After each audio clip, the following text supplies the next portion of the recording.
You're listening to Pop This, the podcast where two women talk about everything pop culture. Here are your hosts, Lisa Christiansen and Andrea Warner.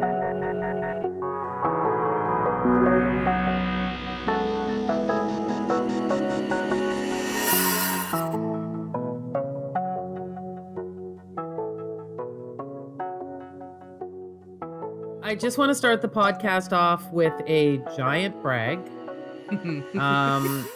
I know everyone wonders where this is going. There haven't been a lot of I think everyone's been discussing their goals with our pandemic times. It's hard to hit goals, right? I don't know what everyone's goals are like. Mine are very small, very, very, very small. And one of my goals was to get something ridiculous that I found, because I like to go to secondhand stores, onto a little Instagram account called Thrift Store Art. Ooh. Does anyone know Thrift Store Art? No. You alerted me to it, and I'm really grateful. Thank you. Yes. So it is the weirdest things that people have found through their travels. It has 200,000 followers. And one of my goals was to get something I'd seen onto Thrift Store Art. And I just want to let you all know that happened to me last week. Yay! All right. Congratulations. What was it? Oh, what was it? It was... I mean, as you can imagine, most of the pieces... surprised that was the follow-up question. Yeah, no, that's true. No, I'm just trying to how I'm going to describe it. So I think one of the big parts of thrift store art is bad ceramics, weird fan art, which is super fun, strange, bad drawings that end up at thrift stores. There will be one of this was my favorite, a Princess Diana in heaven, but looking at William and Harry. Oh no! Lots of Reba McEntire, Britney Spears, Kenny. I love Reba McEntire fan art. It's maybe I forgot how much I loved it until you just said that. Thank you. Yeah, there is so much of that. Mine was I saw I guess somebody made this at home on their own. I don't know why. The photo I took of it, when you look at it, is only half of it. But I just had to get the writing in of it. So it was some kind of strange, almost like one of those commemorative plates, like a drawing of a painting of an outdoor setting of some sort of cabin in the woods in the winter. And across the top of it, it says, "Come live in my heart and pay no rent." That's a line from Rent, the movie. It's one of the lines in the songs about come live in my heart and pay no rent. Yeah. Oh, well, there you go. Okay. So but I think for a lot of people, what made it sound so funny was just that we usually say rent free. My gosh, that thing is in my head, rent free. Yeah. But then, okay, so that's good to know, but I believe it is. It in makes my head. Zero sense with the picture then. With the picture, it makes no sense because you sent me that picture and I forgot to text you back I think that's a line from Rent. And I forgot to text you back that. But I was like, this whole painting is its own wonder, by the way. It's honestly, we have to include a link to it in the show notes because it sort of is beyond description.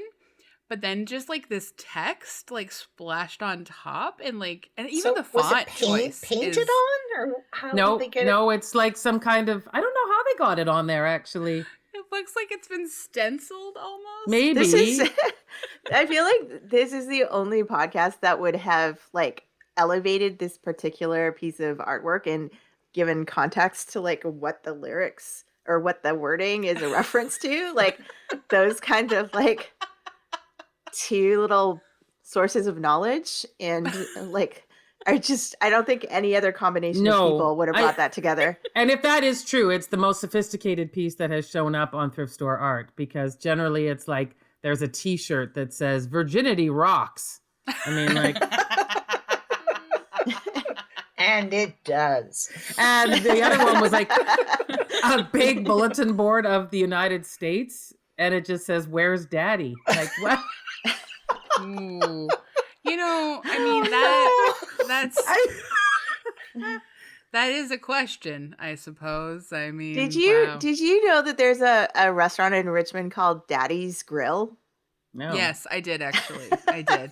What is it? Yeah. Like, has anyone got? No one went in, hey? No. I Okay. think. Wait, isn't it like Lebanese food? Oh, I Or don't like know. like It's- souvlaki or like shawarma and stuff like that. Like I think I would go for sure. I think but- I ate there. Like it's by LA Chicken, right? Yeah. Yeah, I ate there. Carlos and I ate there like 2 months ago. Really? Daddy's Grill. Yeah. Like we ate it, we got it and ate it in our car and we were like, "Huh, this is quite good." Like, yeah, it was good. Really good. For years, I would always suggest to people that we have pizza from Uncle Faith's Oh, yeah. because What the about name. Uncle Fatty. It Yeah, is. I know, It but- is, yeah. But when I looked at it, I just saw Oh. Faith for some reason. Yeah. I thought it was Uncle Faith's for a long time. Did as you? well. Oh, okay. Yeah, yeah. And Very then when I confusing found to out, people. Well, when I found out it was Uncle Fatty's, I was like kind of a little bit upset because at first it sounded like it was like Uncle Fatty, like fatty 2x4 kind of thing. But then I was just like, oh, it's just like this person's name, like Fatty. Yeah. That's a Yeah. name. Oh, so it should be more like that, shouldn't it? Yeah, probably. Uncle Fatty. Probably. I used to yeah. think chicken fillet was chick-a-feel for the longest time. Chick-fil-A. I don't know why. I just had it in my head. Chick-a-feel is a Chick-a-feel. different restaurant, Dorothy. Chicken places though, like LA. What's up with LA chicken? Like why LA? Because that's where it's from. Because it's No, I don't think so. It's like star it's Carlos. chicken. It's Carlos's favorite chicken. It's place, my though. favorite chicken place. Yeah, it's your favorite chicken. LA too. chicken is your favorite, Uh-huh. Yeah. and it's where is it in Vancouver or just in Richmond? It's in Richmond. Richmond.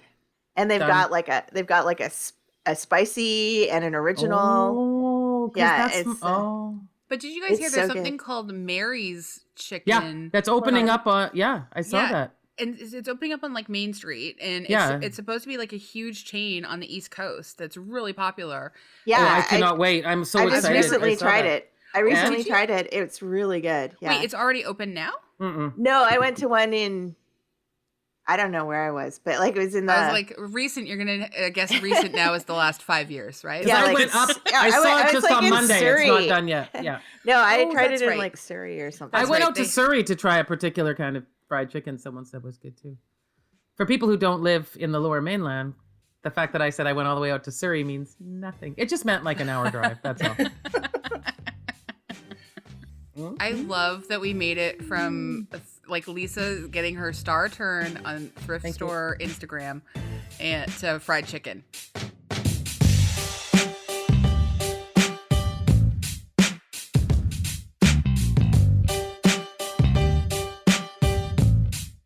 I'm Andrea Warner. I'm Lisa Christiansen. I'm Andrea Gin. And Dorothy with us- Woodend. Yay! Sorry, I was like, I never know if anyone's gonna Seamless, say it. So. seamless. No, I like it. I like it. I like to trump on our guests saying their own name and then just claw it back. Dorothy, sorry I tromped on you. It's okay, Andrea. Tromp away. Thanks. Thanks, friend. It's been so long since we've seen you. Here I am. You And were really, all we are doing now is seeing you. Like But that's the thing it. is, like, seeing were you. Don't you look the at last me. were you the last person, like honestly though, were you the last person that we saw, because we recorded our Oscar episode live last year before shutdown. So are you the last person maybe that we saw in person as a Possibly. podcast? Yeah, because it was like, I think we left like, the Tyee office March 12th, and we have not been back Yeah. since. Like, and I know that we recorded this episode in like late February last year. So you might have been our last like in-person guest. Wow. Maybe you're the last one of the last people I hugged outside of my immediate family in the last year. Dorothy. Wow, very what a honored by thing to that. say. Gee, purse. Not to make it bleak, but yeah. Too late. What a year. What Yeah. a year. That's what the Oscars are saying too, I think. So They are, honestly. Yeah, it's been quite a year for the Oscars too. There's still I love, like, I feel like even though like my relationship to the Oscars becomes a little bit more fraught here and there every year, I still love doing this episode with you guys because I really love to just like, talk about the movies and have Dorothy on, and like just this feels like my Oscar celebration now every year.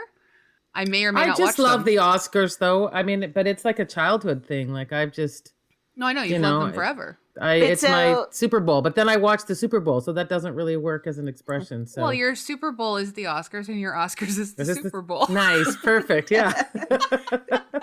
Do we know anything about the show this year? Like, is it going to be hostless? Is it going to be like people in their living rooms It's beaming in? I think It's hostless, and they're making. combination of the two. Yeah. I think. Well, I Yeah. think there's like 14. Like there's like they started to name the 14 sort of like kind of hosts, but they're hosting like they're making like some mini films and stuff like that. Like Steven Soderbergh is one of the directors of it, and there's like 2 other directors, and it sounds a little convoluted, and I honestly like think it might be one of those things that's a little bit more of a train wreck than like we're used to seeing from an award show. So I'm intrigued on that level. You know what? I've had like I have to say because I also don't miss an award show.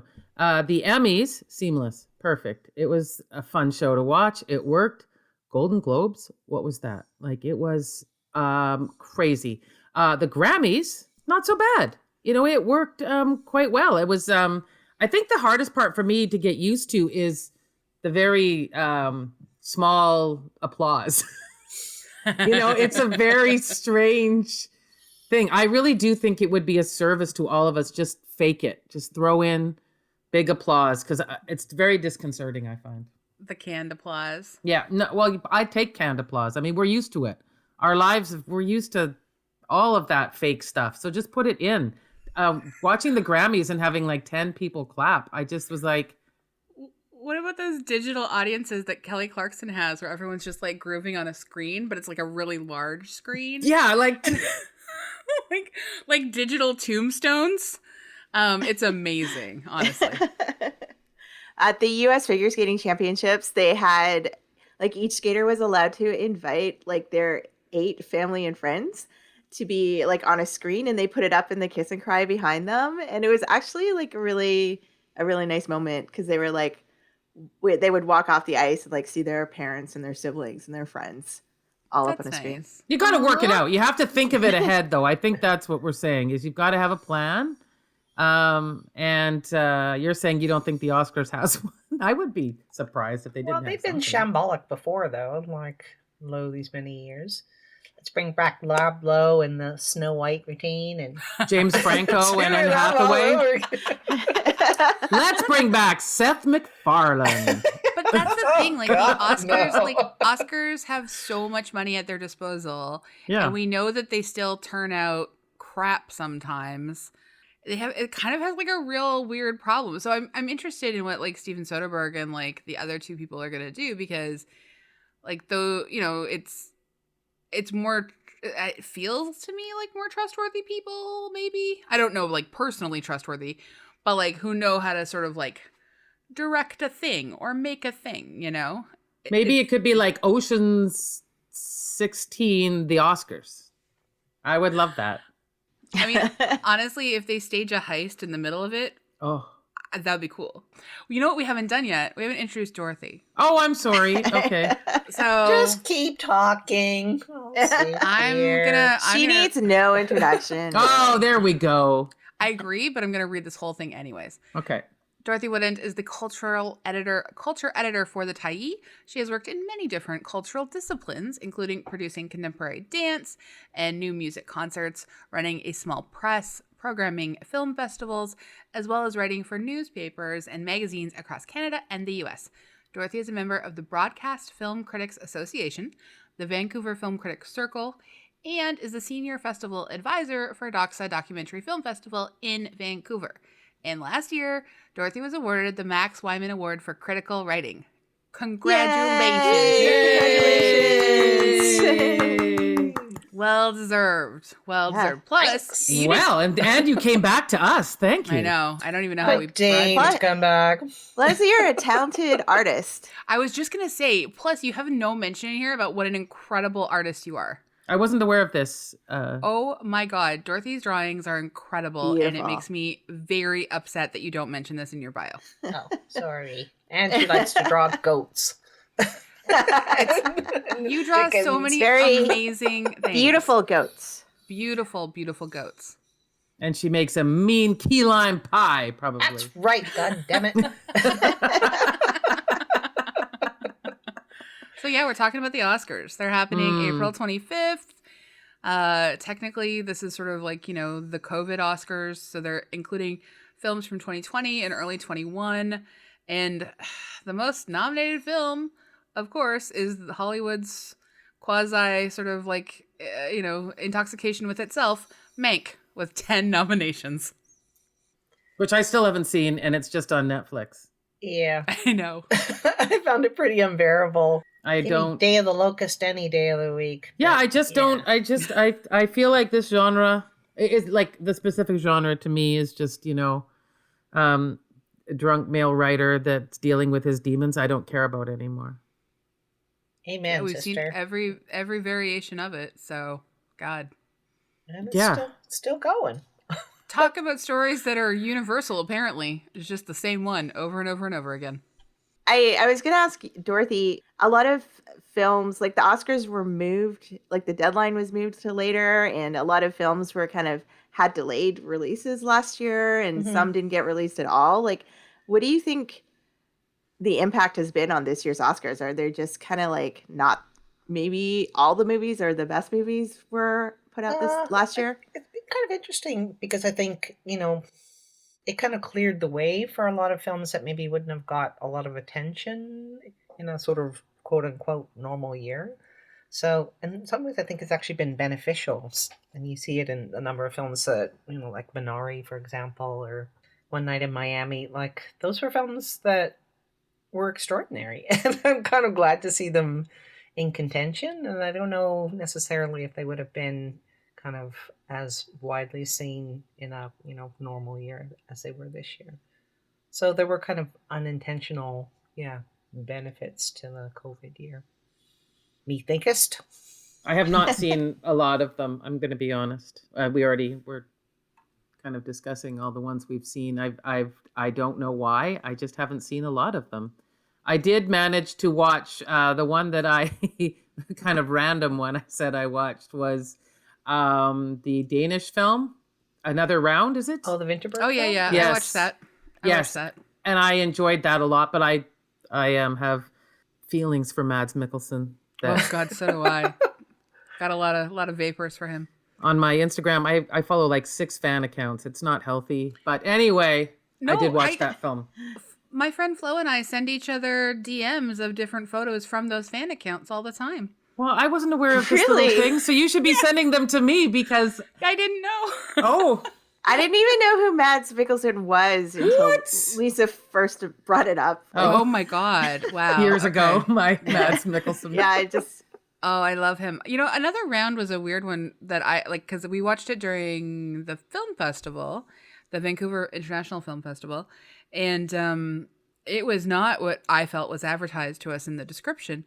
Because they advertise it as like a black comedy, but it is very grim. And I don't know where I laughed. I'm trying, maybe I did not. couple I laughed of times. I laughed maybe twice. Yeah. And it is not funny. And it is dark and hard. And I mean, speaking of like men just getting drunk and dealing with their demons, but at least they do it in a group setting.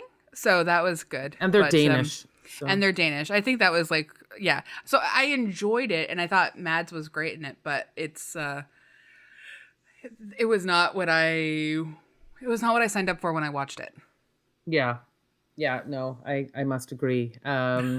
So, I mean, let's start talking about like the Best Picture nominees, and then Yeah, fair. Dorothy, you're gonna have to fill in the gaps on a lot of these. Yeah. for us, and I'll do my best. Yeah, because there's a few that like I missed that I feel guilty about, but I just couldn't kind of cram them all in this year.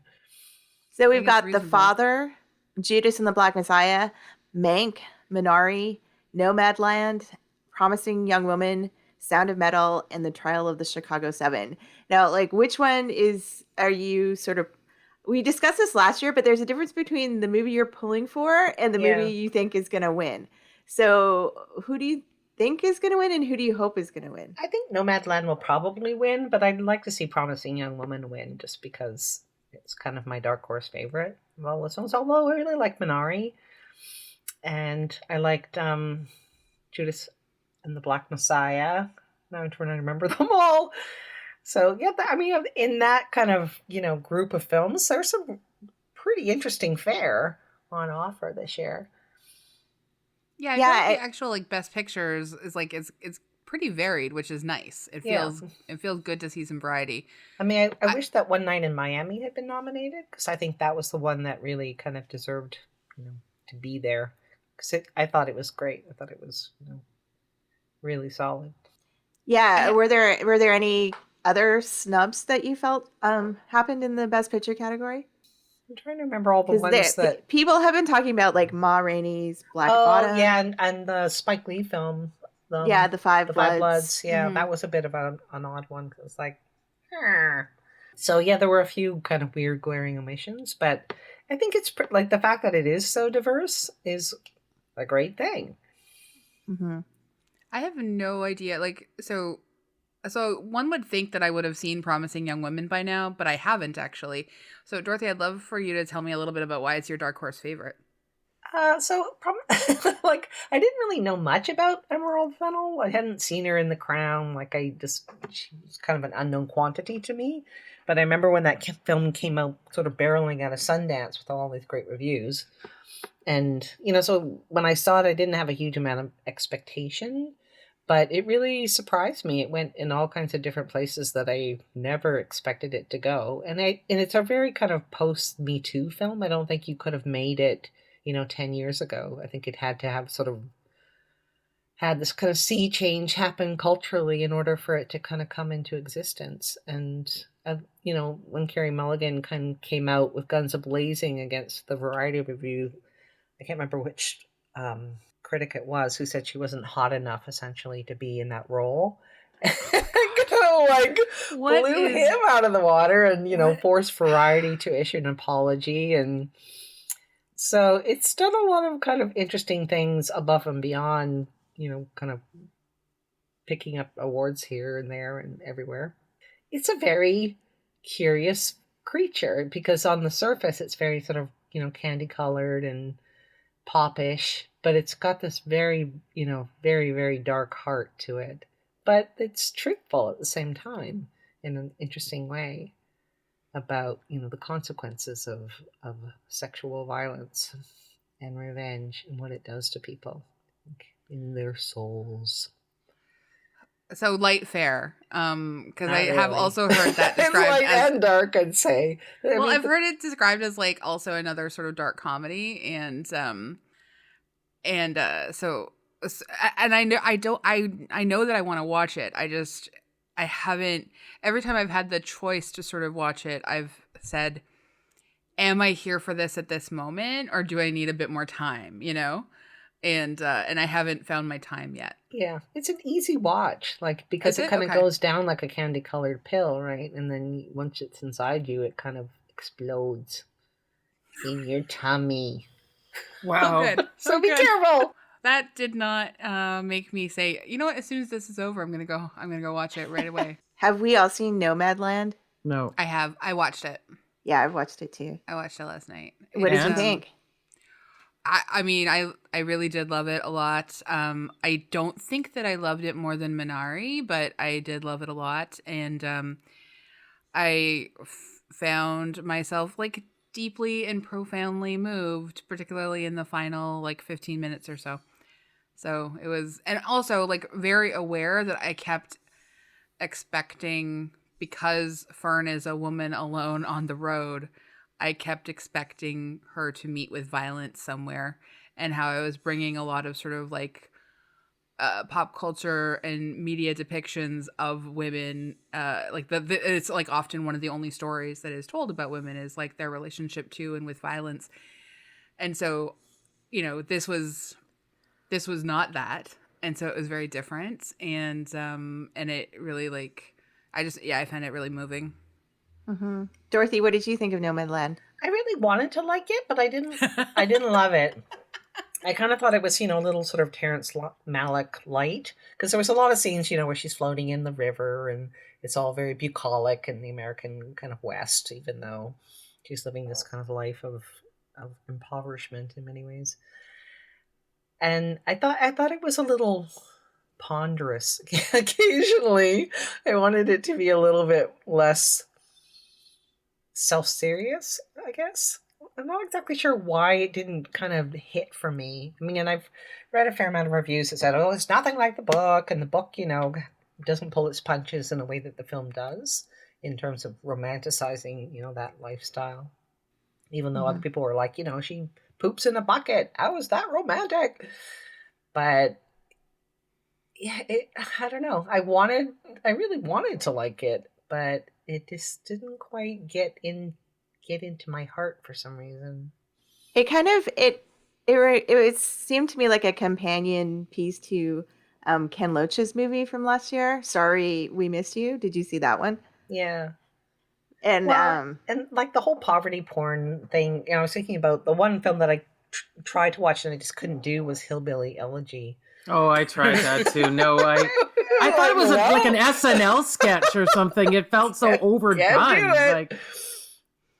But I mean, just in the sense that it just makes you think of the people working in the gig economy and just, I mean, people were sort of saying that they really kind of soft pedaled, the Amazon warehouse part of that film and sort of made it much more kind of benign seeming than it genuinely is. Because I think the book is pretty ferocious in its takedown of Amazon. And in the film, they have they're all the sort of camaraderie between the workers and the kind of scene at the very beginning where they're doing a little kind of safety demonstration and, pre-workout before they all start on the factory or the floor. So, and, having not read the book, I don't know, it's hard to sort of make a fair critique if you can't kind of put the two alongside. But I have heard that critique levied at it, that it was just a little bit too soft. I can see that. Like, I thought that, it doesn't come for capitalism in the way that you kind of might expect it to. Yeah, or just, feel that it should. But, I also feel like the movie that exists is actually a movie that's sort of this movie is dealing with grief in so many multitudes of so many different ways.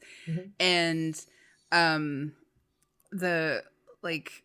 we see Fern sort of try to see whether or not she can fit inside the house of this new potential person in her life, and she tries to sit in all these different rooms and she tries to find a space where she feels comfortable, and she just can't, and so she leaves. And then we have she has this beautiful conversation with Bob, who's so wonderful. And I really loved the subtlety there. So I mean, I think it's sort of it's I don't know, its decision to not sort of really slam points home, but to let them have as much open road as all of these people seem to need in order to live their lives as sort of this chosen nomadic existence. I liked that. It really it meant a lot to me to see that sort of presentation, All right, I'll watch it.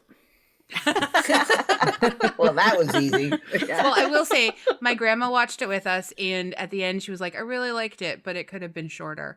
And it's only an hour 40 or something, or hour 47 or whatever. And so we were like, well, what would you have cut? And she's like, I don't know, some of the winding scenery shots. And I was like, I agree with your grandma. Yeah. She's now become an official consultant. Yes. Yeah. Grandma would have 20 minutes. Grandma say, chopped. Yeah, too damn long. 20 minutes chopped. So yeah. Well, I agree. I think it got a little indulgent in places, where you just think, okay, I don't want to see you gazing wistfully into the distance anymore. Get on with it, lady. All right, well, then. Where's she getting on? She's got nowhere to go. Getting on down the road. That's that. So, Dorothy, what did you think of Minari? I was just going to say, oh my Minari. God, yeah. I really loved it. Principally because of the grandma character. She just, stole the show outright and completely. But I loved like the sort of family dynamics. I loved like the sort of interplay between the husband and wife. Like I thought there was subtlety in that film, and it Mhm. had a genuine, sense of humor. The ending was a bit weird, where I thought, don't do that to the grandma. Like I wanted her to just maintain her kind of fiery, irreverent. Do you mean by the end that she had a stroke or the fire? Yeah, no, that she had a stroke and then Oh. set everything on fire. But I wish Yeah, they allowed her to kind of be, a rebel all the way through and hadn't diminished her in any way. Well, So you thought the ending diminished her or didn't? I'm sorry. I think it kind of did. They sort of, took her spark away when she had the stroke. Spark. I'm sorry. Then they gave her a fire, though. Yeah. Mhm. And then she lit everything on fire in retribution. So, are there any from the list of movies? Like, are there any sort of must sees in your mind if someone hasn't seen most of these movies? Well, Promising Young Woman, Minari for sure. Lord, the Trial of the Chicago 7, it's a good like Netflix kind of half watch if you want. Oh, there's a recommendation I for like us. that. Ringing Half watch. endorsement. I Ringing watch it with half an eye. I think Dorothy just created a term: Netflix half watch. Yeah. You can do it while you're That's folding perfect. laundry or, Yeah. like cooking dinner or doing something else. Have it on in the background. It's a very chatty film, so it's not one you need to necessarily have your eye on the whole time. You can just listen to it.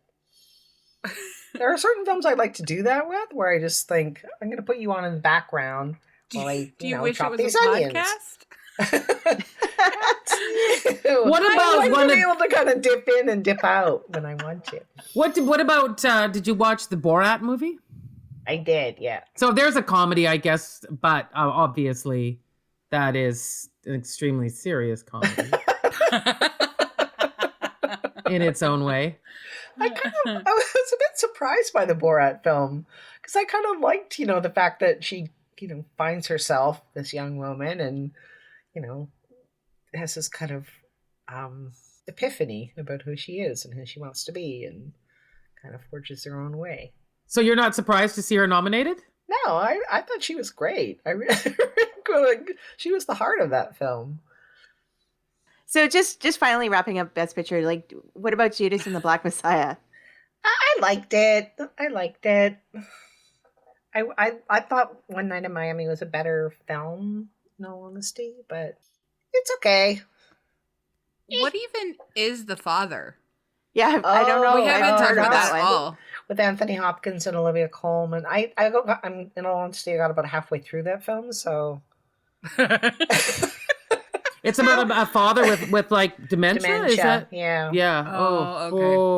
Okay. I don't know. Yeah, there was a few films this year where I thought, like the one, the childbirth film, where I just thought, Oh, I can't do that Oh, one. nope, No. I can't even go there. I just Yeah. can't do it. Pieces right? of a Woman, the Vanessa Yeah. Kirby one. Yeah. Especially in this year, there are certain films where you just think, no. Like you just can't make yourself do it because, you can't bear to have one more thing that's unbearable on top of you. Yeah. I was surprised that Sylvie's Love didn't get any nominations. Did you Like see at that least one? for cinematography. Like it's so beautiful. Yeah. Or Dorothy, did you costumes. see that one? Which one? Sylvie's Love? No, I didn't actually. Oh, you should. That's quite a beautiful movie. Oh, We okay. did an episode on it. Yeah. It kind of went under the radar, and Oh, I what's think, it about, like, Andrea? it stars Tessa Thompson, and That's all you need to know. she's a TV. Yeah, she's Enough a TV executive, rising TV executive in the 1950s and 60s. And it's kind of a bit of a sprawling period drama about her love story. An unconventional love story, perhaps. Oh. Oh, I mean, Anyway. well. in that, like, Oh. I don't want to spoil anything for you, but what about, I haven't seen it, but I really want to because I've heard nothing but great things about her performance. Andra Day and the United States versus Billie Holiday. Have you seen that? That was one I didn't see either. So now I missed that one entirely. That she's nominated for Best Actress. Yeah. Yeah. Yeah. We could move I've on heard- to the best actress category. Oh, sorry. I wasn't trying Yeah. to skip around. I was just like looking My- for other movies we hadn't talked about. I put that game because I was looking at this one earlier thinking, I think Frances McDormand will win, but I hope it's Viola Davis. Oh, yeah. For like Yeah. the Best Actress. Mm-hmm. Yeah. Viola Davis was amazing in Ma Rainey's Black Bottom. Yeah. I love that movie. She was like everything from like makeup, costumes, like everything was so good about it. It was anguishing. Yeah. And it's a pretty epic transformation too. But yeah, the Best Actress category is like really interesting. I mean, I do think also Frances McDormand will win it, but I would like to see Viola Davis. And I don't know. I know that Andrea Day did like I think she got the Golden Globe for it. Mm-hmm. Best Actress. But that's I think because they have like a musical category separated out from drama, right? So that's What do you think, Dorothy? In terms of who's going to win? Yeah. Oh, I think it'll go to Frances McDormand. For sure. And it's bad. I don't dislike. I like everything she does. I like who she is. I like all of the fact that she was on the cover of Vogue this year, which was quite an amazing So I do like all those things. I guess I'm just seeing it as so much more in the category that I'd like to see championed as well. Yeah. Mm-hmm. Yeah. What about Best Actor? Chadwick. Yeah. Chadwick. Yeah, I think it'll be Chadwick. I do love Steve Ewan's performance. Yes. Though. Mhm. Like it's so good. And I just like and Minari really is so good. Okay, but sorry, just for a second, so do you guys think I should watch Mank? No. You don't need Need to watch no stankin' Mank. You stay away from that film. I just it's got 10 nominations, and I know that doesn't necessarily mean anything. I don't know. It feels like it was the Irishman of this year. So I think no. And I did not see The Irishman, and I will not. So Good. What was The Irishman? Oh, The Irishman, the Martin Scorsese 9-hour epic or whatever. Yeah. It's funny, I read that piece that he wrote in Harper's about, how movies have fallen from grace and there's no one like Fellini anymore in the world and boy. Blah, blah, blah. It's like, yeah. I don't know why man. people need to write these things. I don't know. I He's just writing don't. them over and over I know, again. but I don't understand. It's just such a wild thought that for some reason something had a better time and it'll never happen again. It's so bizarre. Like it just, I mean, and then, we're talking about some of the watching Minari or, movies that are, truly amazing and everything has to be Fellini. It's so stupid. I'm sorry.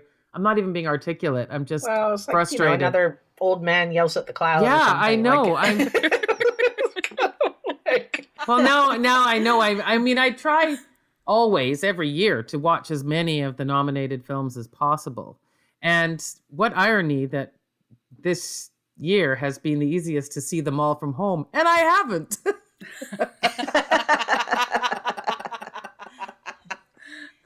You just opted out. I know. That is so strange. I'm like, I don't remember watching season 8 of Friends. Maybe I should stink into that. I don't know. I think that's kind of not unusual, though. There's just so many times where I thought, this seems so irrelevant. I just can't, muster up a whole lot of caring anymore. Maybe that's not a good thing, but I don't know. It's just how I feel, Lisa. It seems kind of fair I'm in a with you. pandemic year, Yeah, no, I've been trying to do something else and it's weird. And I've been doing this thing called reading and reading books. And it's your second brag of the podcast. Hey, I'm on Great. book 14. If anyone's keeping up. But no, I don't know if that's changed my views on the art of cinema or what happened this year. But like I said, I think it's very peculiar that they have been very available and I haven't, made an effort. Whereas last year I was like, well, I'm getting out to see Parasite no matter what, I made an effort to get out and see these films. Yeah, I mean, Yeah. it'll be interesting to see what happens, post-pandemic, because with the news, like the ArcLight cinemas are closing down in LA, and like a lot of movie theaters are probably in trouble, and it's going to be interesting to see if viewers are going to want to go back to watching movies in theaters when the pandemic is over, or everyone's just now accustomed to watching stuff at home and only at home. Well, you think about like when you go to see a film at the film festival and you have to kind of battle your way there and you have to stand in line, and by the time you actually get into the theater, like you are committed to seeing that goddamn film, even if it's horrendous. Whereas, if you're watching something online, it's easy to just kind of skip lightly away because there's no consequences, right? You can't sort of barge out of the theater and make people mad and go home on the bus and think, well, that was a waste of time. And will I ever want to stand in the rain in a huge lineup for a movie again? Like, yeah, I don't know. Well, either. I have 2 words for you that will get me back, and I feel bad saying them out loud, but I'm going to do it. Theater popcorn. I love theater popcorn. Say popcorn, right? Yeah. Yeah, because I love it so much, and I have never been able to achieve its whatever that essence is of a theater popcorn, and then spend extra so I can have like a big bucket, like a tin bucket with like Star Wars on it. I'll do that again. I will. Anyway, back to supporting actress category. Is Yinya Zhang, do you think, just going to continue her sweep of winning things and win this as well? Absolutely. I hope so. Yeah. I think so. Yeah. I think so too. Well, so let's just move on from that category. That was easy. That's been decided. Easy. What about Best Supporting Actor? We've got Sacha Baron Cohen, Daniel Kaluuya, Leslie Odom Jr., Paul Raci, Lakeith Stanfield. Daniel Kaluuya keeps winning everything. I think he'll be the winner, is my guess. I thought Leslie Odom Jr. was great in One Night in Miami. Like, I'd like to see him win. That's a sentimental favorite, but I think you're right. I think Daniel Kaluuya probably will win. Yeah, this is anyone's race, really. Yeah, I don't have a sense of who's the favorite in this race at all. Yeah, it's really hard to say. Like, I feel like for sure it's not Sacha Baron Cohen. That's the one thing I can say for sure. I kind of want him to win. Like, I don't object to him. I just, I don't think it's him.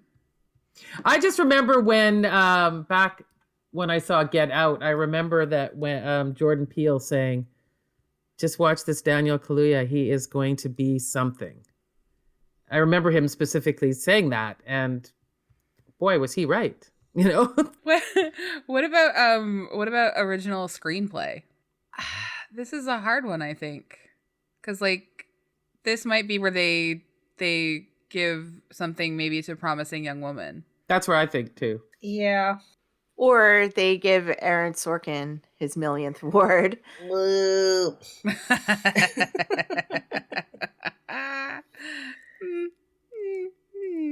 No. Well, I hope they give it to good old Emerald Fennell.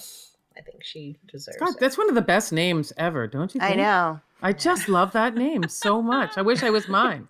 It's so original. Yeah. What about adapted screenplay? I hope it goes to One Night in Miami. And Nomadland's in that category as well, right?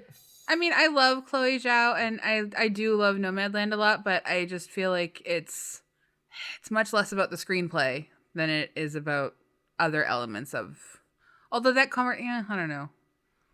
Like, making a successful film out of your play and then doing it yourself, the way that Kemp Power, I just think that that's really impressive and pretty great. Is that how the Oscar judges think, though? I actually found I enjoyed White Tiger. I didn't read the novel, so I don't know. I haven't seen it. How great the adaptation is, but I only recommended it 3 months ago. I know you recommended it, but I haven't seen it, and so now you have to remind me of what your feelings were about it. Oh, I thought it was a really interesting and thought-provoking film, but it made me want to read the novel because it feels like the novel probably gets more in depth on all the sort of social and cultural issues that they talk about in the film. But yeah, I thought that The White Tiger, I'm glad to see it got a nomination, because I thought that was a bit of an underrated movie as well. Cool. Anybody else have like something that they wish had gotten nominated that like Well, is just I missing? wish that Rata Blank had gotten something. Me for too. The 40-year-old version. Yeah. Dorothy, have you seen 40-year-old version? Yeah, I really liked it, actually. Yeah, It's good. loved it. Yeah. I did too, and I just think that, gosh, for so many years of seeing Spike Lee nominated for that kind of movie, and also for like a Woody Allen getting nominated for those kinds of movies, why this one didn't? I agree. I really loved it. I mean, that said, this is like quote unquote a historic year for women. Chloe Zhao is the first woman of color ever to be nominated for Best Director. And it's also the first time ever that 2 women are nominated in the Best Director category. Well, if they directed more movies, that wouldn't happen, right? So it's whose is on. You know what I'm Women saying? need to step up. Women Step need up. to work harder. Yeah. We know that, right, Mhm. ladies? Yeah, what? Yeah, that's the problem. You know, the Yeah. problem with a podcast is that the people listening can't see all the side eyes all of a sudden. Just going. Or the hands up, or the... I feel like we speak in sarcasm in this moment, but you're right. If there was just a transcription, they'd have to like note sarcastic tone. Yeah. So I'm gonna say sarcastic tone that covers the last like 2.5 minutes. Because yeah, this is. I mean, I'm grateful for these historic moments, but I am also obviously deeply frustrated that we're still having these kinds of historic moments, and I know that lots of people are having all kinds of different historic moments in 2021, but it just you know. But it hasn't only, I mean, this is the 91st Oscars, is that correct? 93rd. 93rd. Okay, sorry, 93rd. And only one woman has ever won Best Director, right? Yeah. Yeah. Who's that?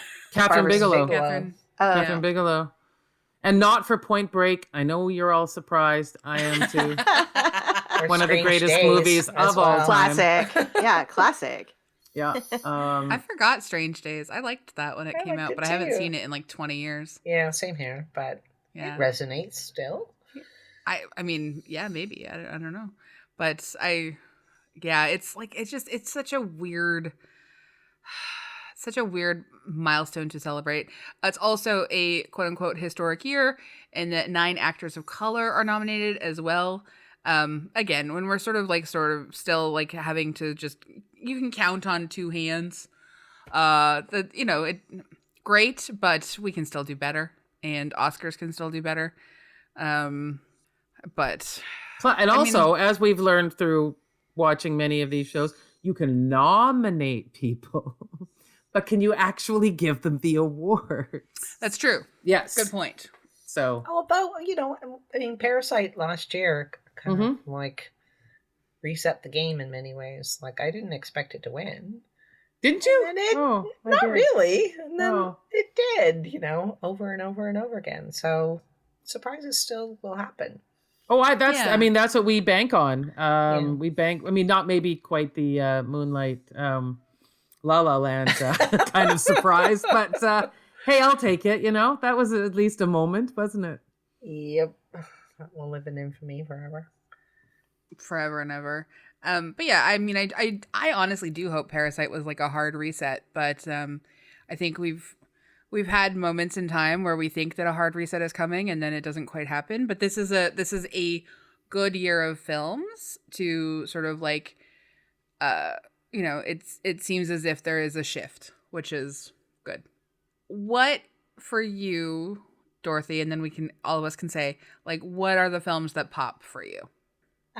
Promising Young Woman for sure. Like, that was the one that kind of like, blew my hair back. And Minari as well. It was again another, a much gentler film, but equally as sort of impactful and just really beautiful. Like, sometimes you just want something, especially this year, that was gentle in many ways. And Minari, even though there was a lot of pain in that film, there was a lot of, really lovely quiet moments as well. And I appreciated that. Yeah. Lisa, what about you?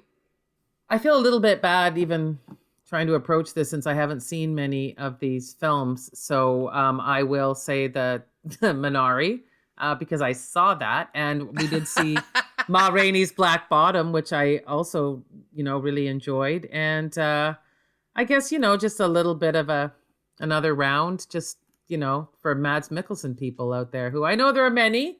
Yeah. And like you said, it's not, I mean, as much as I said, I don't want to necessarily see all the dark stories about men, but it was not what that's not what it was about really. So, but I don't know if I'd recommend that one either. Cause boy, that was It's dark. it's so dark. It's dark. And I mean, we're starting already with the Scandinavian palette and it was dark. So I know. Yeah. Yeah, for real. AG, what about you? I think I've mentioned all the ones I really loved, like Minari, 40-year-old version, Ma Rainey's Black Bottom, Sylvie's Love. I think those many of those didn't appear in any nominations here, so I don't know. Well, the other thing that we didn't talk about really is the documentary category, because there were some really great films and feature documentaries. What documentaries do you recommend? Dick Johnson is Dead, for sure. Oh yeah, I saw that. That was so good. I really loved it. And The Truffle Hunters is amazing. And Crypt Camp is also equally amazing. There's just, I mean, in some ways I think the documentary roundup was way stronger than the features, or the feature narrative films. That's awesome. That's great. And yes, I should have put that in and I didn't, but we love documentaries, so. Yes, we do. Yeah, let's get out there and watch them. For my pops, Minari, sort of maybe is my favorite thing that I've seen for sure. And there are other films that have also moved me, and I did enjoy Nomadland quite a bit. And other films that are not nominated here, but yeah, Minari for me is where it's at this year. I love it so much, and I want to hug it and all the people in it and just hold them close. And particularly because like there's a great interview that I sent Lisa and AG before the episode started, and I love it so much. It's with our favorite Yoon Yeon-jung from Minari. And it's a profile by Alex E. Jung from Vulture. And it's this one quote. The thing about, so this is him writing, the thing about reverence is it makes you soft. In Korea, everyone calls Yeon Sang Nim, which translates to teacher or master. Quote, in Korea, nobody will correct me. If I want to settle and do the same thing over and over, I'll become a monster, she says. Minari provided the tonic of unfamiliarity. Quote, in Tulsa, I'm nobody to them, a newcomer. I need to prove myself with my acting. And I just love that this, like, the so-called like Meryl Streep of Korea is like just seeking to challenge herself so substantially in all these different ways. And is so fiery and so great, and really does seem to share a lot of that sort of like rebel spark as her character in Minari. So it's great. I love it so much. I'm I gotta dab my eyes now. Just Well, I hope we see Alan Kim at the Oscars in some capacity too. Did you see his little outfit at the BAFTAs? Yeah. Oh, that kid is... Oh, he's extraordinary. Anyway.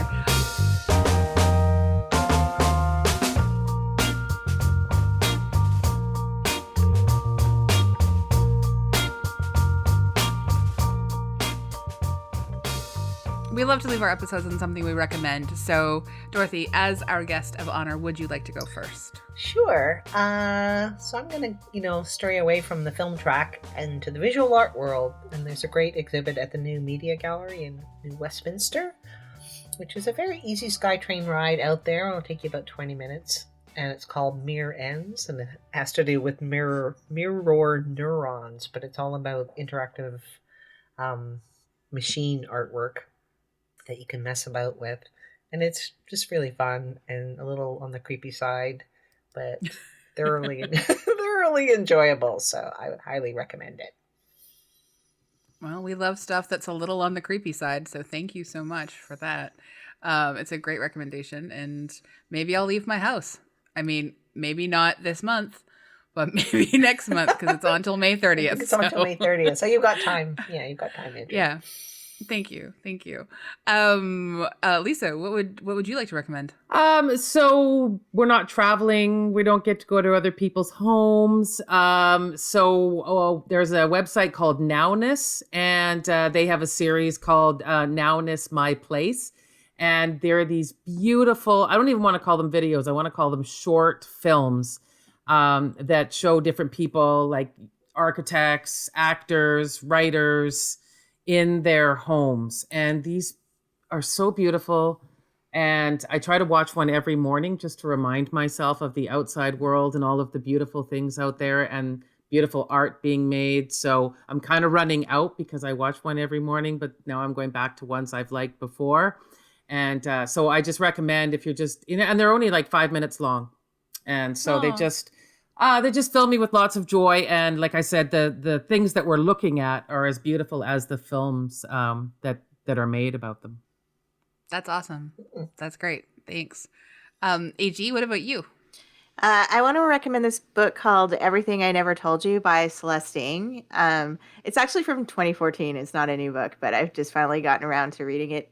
It's a novel about a mixed-race Chinese-American family whose daughter, Lydia, is found drowned in a lake, and just how the family kind of comes to terms with that.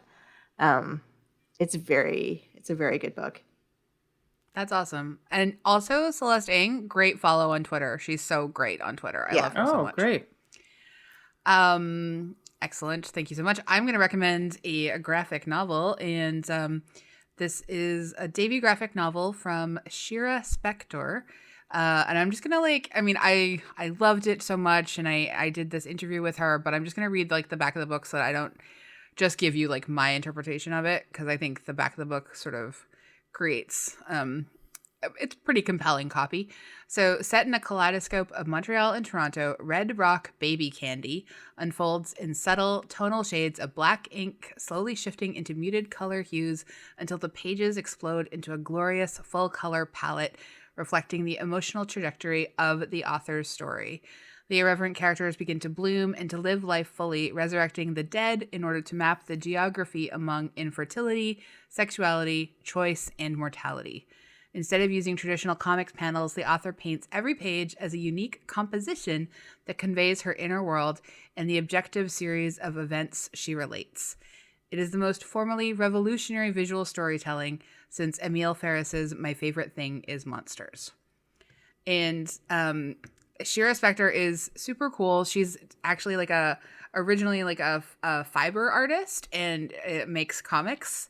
And there's like a real sort of like quilting kind of genius and fiber art texture to like a lot of her a lot of the book, and it's unlike any graphic novel I've ever read before, and it's just beautiful. Cool. Wow, lots to do here. So much to do, so much to check out.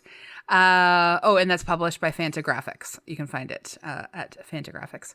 Thank you so much, Dorothy, for joining us. It's such a pleasure to talk movies with you. Thank you for having me. Yeah, My pleasure.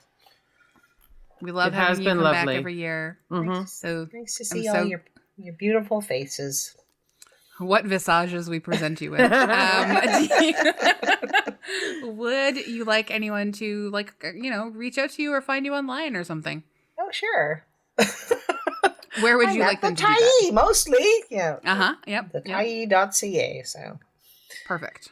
Come and see us over there. Awesome. And I expect that we will be seeing like an art show from you at some point when we're all permitted to be outside our homes. So I look forward to that. Thank you everyone for listening and hanging out with us. And you can follow us on like social medias, Instagram, Twitter, Facebook, etc. You could also rate and review us 5 stars on iTunes, and stream us on Spotify if you want.